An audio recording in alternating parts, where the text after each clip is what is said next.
Answer for what you have done. Yone, turn back. You have dishonored us. You swore to protect him. You swore to protect Ionia. Look around you, brother. Your honor stains the ground. Better than living without it.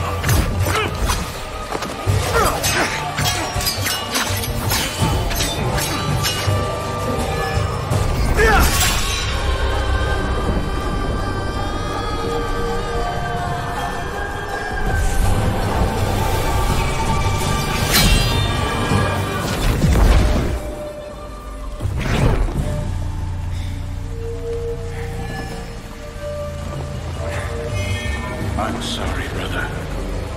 I will not fail you again.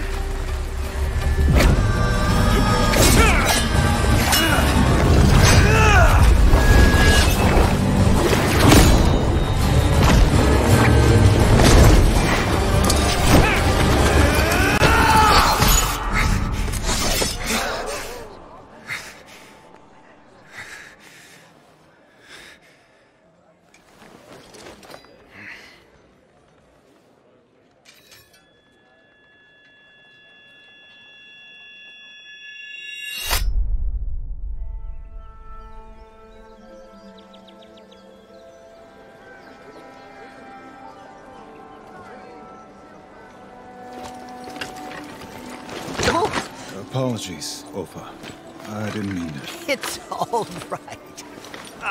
The spirits wait for no one. No, I'm not. Looking to commune? Why else would the great Yasuo come? But are you ready? Does that matter? I'll never make it up there in time. True, the road is long. Perhaps my own temple can still provide a way. The choice is yours.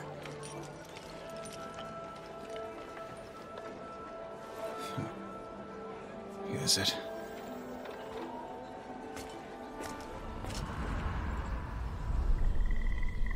It's taken years for the spirit blossoms to return. If the land is ready to heal, perhaps you are as well. And this is the way? Old men, flowers, and hope. Maybe hope is enough. Maybe. Immerse yourself in the River Whaley. Let the waters cleanse you. Let the currents take this burden you carry. Remember who you have lost. Let me go, Yone! I was winning! Did you see me take out that big one? I saw you dishonor yourself. You fight? When I have to, not when I want to. You don't have anything to prove. There is always another fight, Yasuo. Finding it proves nothing.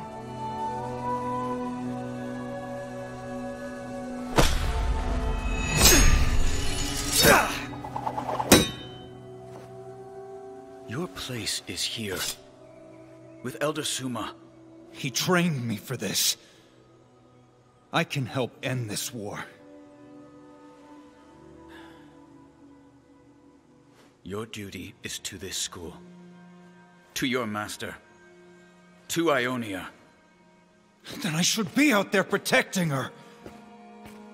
I won't fail you, Yone. It seems I have already failed you.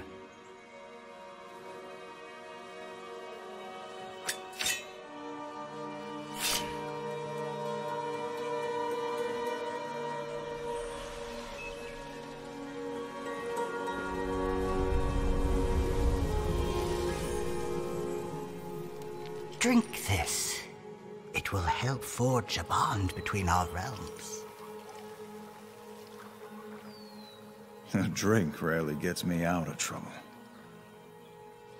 Sometimes we must go looking for our demons.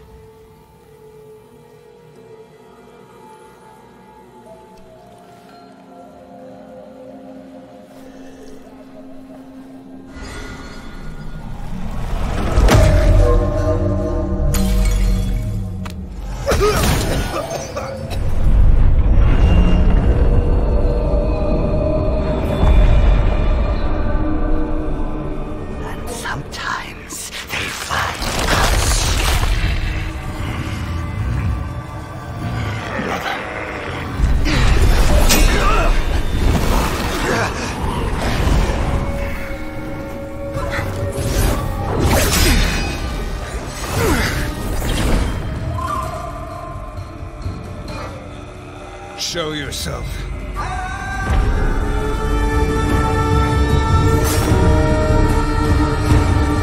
I'm not here for you.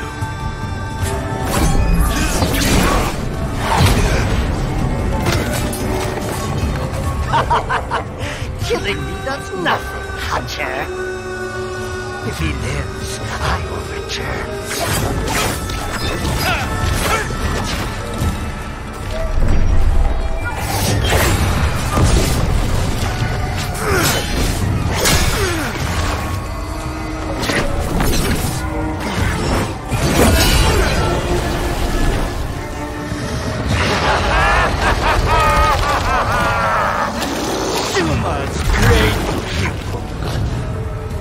What a disappointment. And your honor froze. Better than living without it. Yone.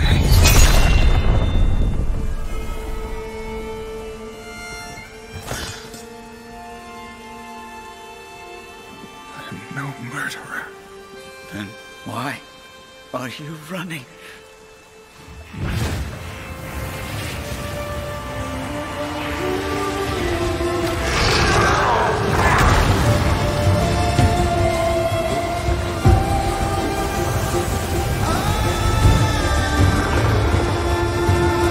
I'm done running.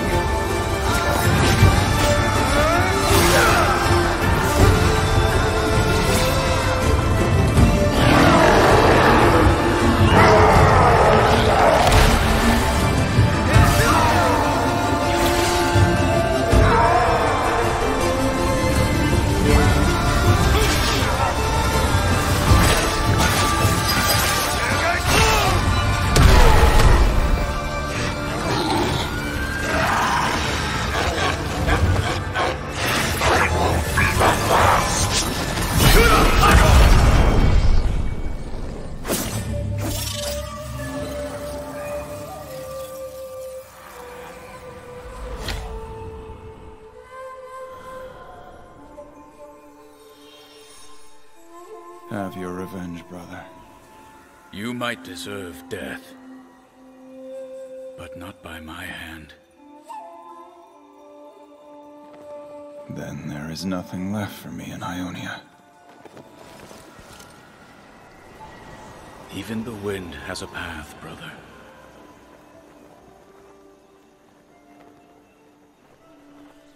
Farewell, Yone. May the spirit of Ionia guide you.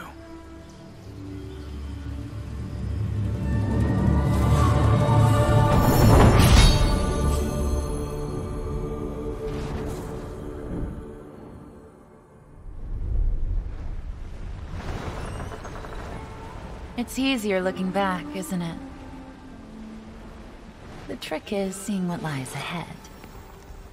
From what I hear, most likely thieves, beasts, and drink. It is a lawless place, where you can decide your own fate. Besides, we're both looking for something, aren't we? And you think we'll find it in Bilgewater? I think we'll find many things.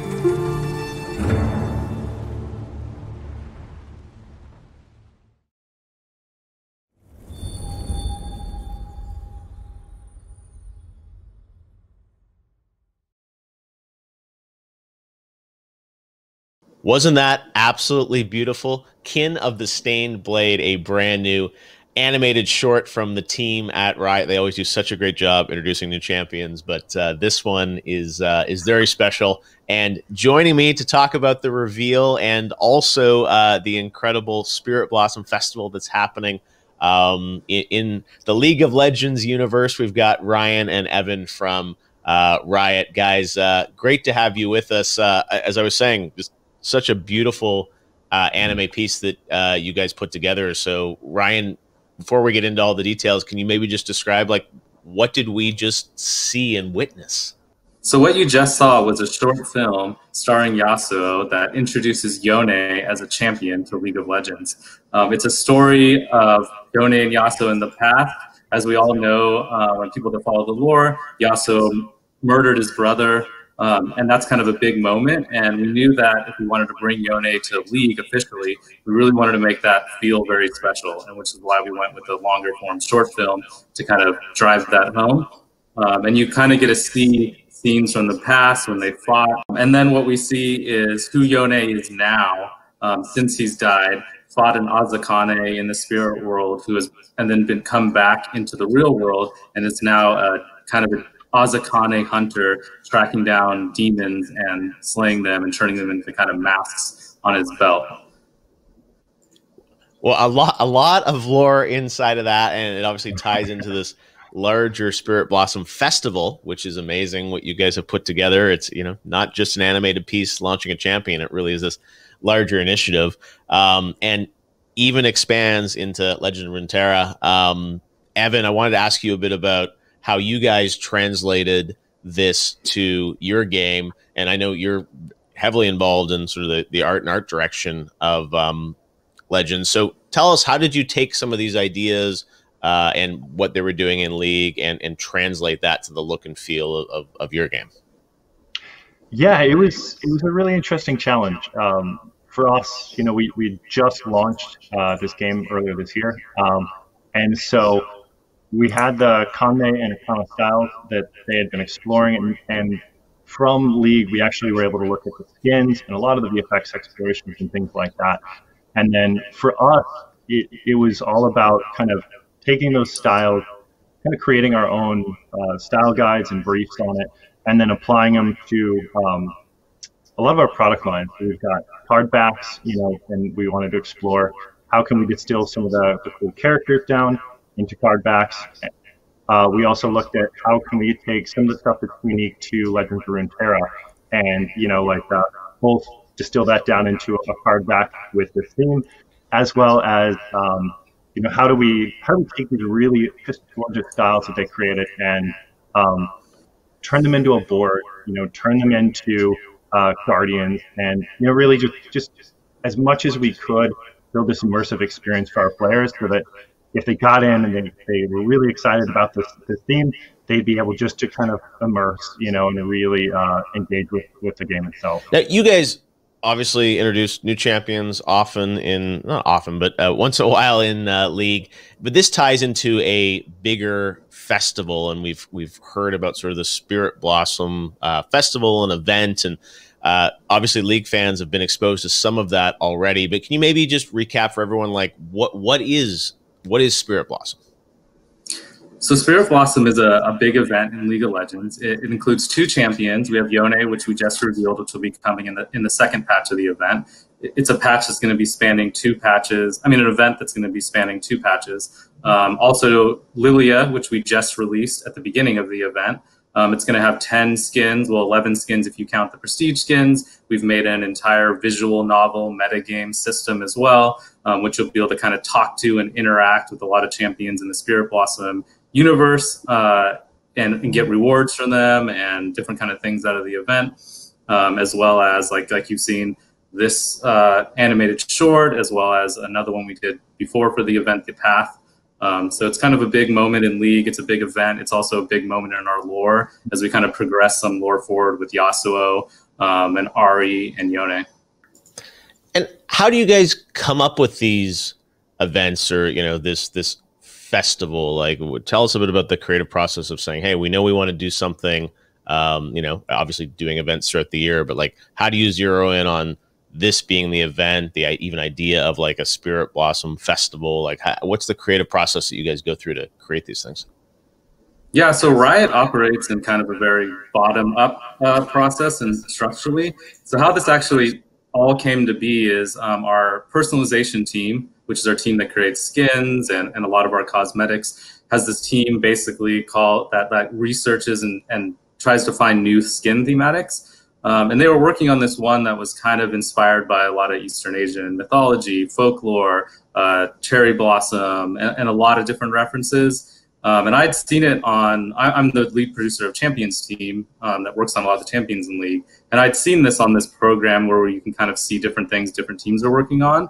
And I was super excited about it. I went and talked to I am Carlos, who's a producer over on the skins team. And I was like, wow, the skins line looks super excited. We should do something really big. We've been pairing Champions with events for a while now. But we were like, we're so excited we should make this like bigger than anyone we've ever done before. So I went back and I was talking to my team and I'm like, what could we do that would tie into this kind of like theme on our end for a champion? And Yone is one we've been wanting to do for a long time. He's been a kind of a champion in our back burner. Like one day it'd be really cool to bring him out as a champion. And we're like, okay, well, he's kind of, you know, Yasuo's brother, who's kind of the samurai inspired champion. And we felt it would pair really well thematically with the skin line they were working on. So we had that initial spark. And then we kind of got a lot of different other leads from different teams, art leads, design leads, producers. And we got together and we're like, hey, we want to do Yone and we want to do this cool skin line. How can we tie this all together in a cohesive package? And that's when we just, through brainstorming, started coming up with like, what if, you know, it takes place in Ionia and it's during an Ionian festival. And this way we could kind of merge the skin line and the champions into a more cohesive story, because in the past when we've had champions and events together, it's like, okay, we're releasing this champion and it's Star Guardian, and then when we're trying to like make it a cohesive event, you can't really marry the lore with Star Guardian, which is a kind of a anime inspired skin line we also do. So we kind of wanted to take a new approach by bringing it a little more into the base lore so we can tell a cohesive story between the champions and the skins and everything like that. And then it kind of just snowballed out of control from there. I was going to say, Evan's probably hearing about this, saying there's something interesting going on over here. How do we bleed into some of the other, league games at Riot? So, Evan, tell us a bit about how your team got involved in this. Yeah, so Ryan actually was one of the people who started this off for us and kind of got us rolling. And, you know, we're a pretty new product with Riot, so a lot of the things we've been doing this year just to kind of, you know, get the game out the door, get out of beta. But when we heard about Spirit Blossom, it seemed like a really exciting opportunity to really play into the lore that we've built out in our game. You know, because our game is actually kind of expanding on the lore of League of Legends and really just getting like deeper views into the world.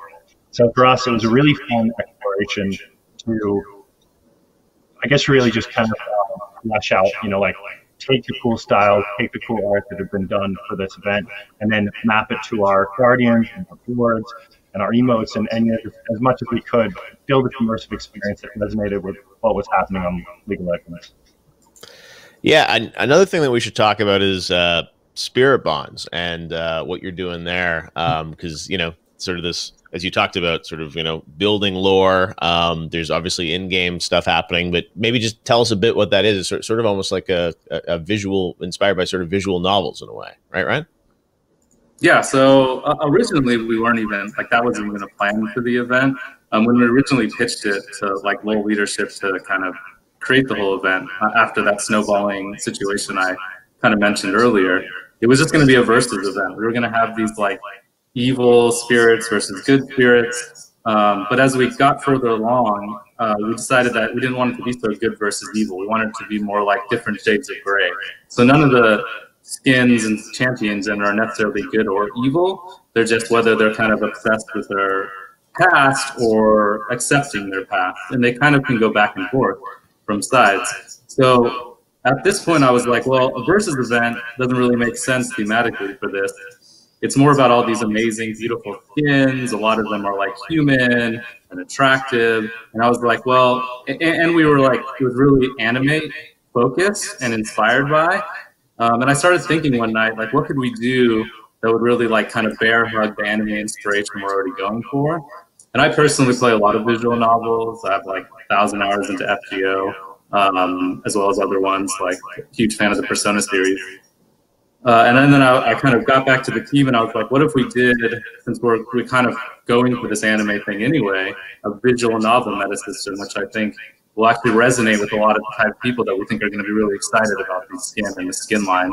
And then we kind of just snowballed from there. Like the other thing, people got excited and they're like, oh, I love visual novels. And we just kind of started putting them together from there to try to create something unique that felt special for this event and on theme and cohesive with other things we're doing in the event. Wow, that's cool. So that is in client and is sort of it will roll out now and continue rolling out throughout the summer? Yeah, it's live right now. It's in client. As soon as you'll log in, you'll kind of see a hub. There's like an intro sequence that kind of sets up the story. And then after that, all 9 champions that we've announced so far will be available to meet, talk with, and interact with Yone coming later. Okay, well I love that you said you're building, the lore not only in the game and with these amazing animated short films, but sort of within the client, which I think is such an awesome way to, to add more to the experience for players. Evan, let's talk a bit about what you guys are doing. I know sort of new game mode. Talk about some of the specifics of how you guys are reflecting this in Legends. Yeah, so we saw a couple opportunities to reflect it. One, as you mentioned, is the new lab mode. And for anybody who doesn't know, lab kind of it's going to be a limited time mode. It's something that we do just to kind of explore different mechanics and things like that. So in this one, the way the mode works is you actually have units that die, and when the units die, they pass their health on, like their health and attacks on cards in their hand. So it's playing with that idea of kind of like rebirth to really honestly make your units kind of snowball out and get pretty crazy pretty quick, which is a lot of fun. Yeah. Awesome. All right. So, and that continues on, I think, through mid-August. So obviously this event, I love it's multiple games, multiple types of media with, animated shorts in game. But as you said, Ryan, at the end of the day, new champion inside a league. Having gone through this, you guys keep scaling things up with League in terms of the scale of what you're doing. And obviously must take an incredible amount of time to plan this out, because you look at that animated short. I mean, that not an easy thing to produce. I'm sure it took a while. So tell us a bit about like this creative process you're talking about. Like, is this over the span of a year, or like how long does it take for you guys to pull all these pieces together of like this champion with, this lore stuff with, tying in the other games? Like, it must be quite a complicated matrix to get this all lined up. Yeah, I mean, I actually looked back recently kind of like at the deck that I initially created after having that meeting where I got all those leads together to kind of start brainstorming on this. And that was actually, it was like May of last year, so like a little over a year, is when we really got together and started having the early brainstorming discussions of Spirit Blossom. Wow. No, that makes sense, because as I said, it's massive in scale, and you guys have done such a good job over the years of evolving the game and doing new things. But I love the visual novel, and then tying into sort of other pieces of the lore and other games at Riot. So the stakes have been raised. I can't wait to see what you're planning for 2022 or whatever, I guess. And that's the funny thing about working in development, especially if you're involved in the early stages. It's like you kind of come up with all this stuff, and then it takes so long to build it, and then you finally see it release, and you're already kind of knee deep in the next thing by the time that thing releases. Yeah. So we definitely have some exciting things planned for next year. Ryan, Evan, thanks for stopping by. I know you're mid-festival, so the celebrations continue. And thanks for joining us today for Summer Game Fest. Of course. Thanks for having us, Jeff. Thanks, guys. Appreciate it. All right.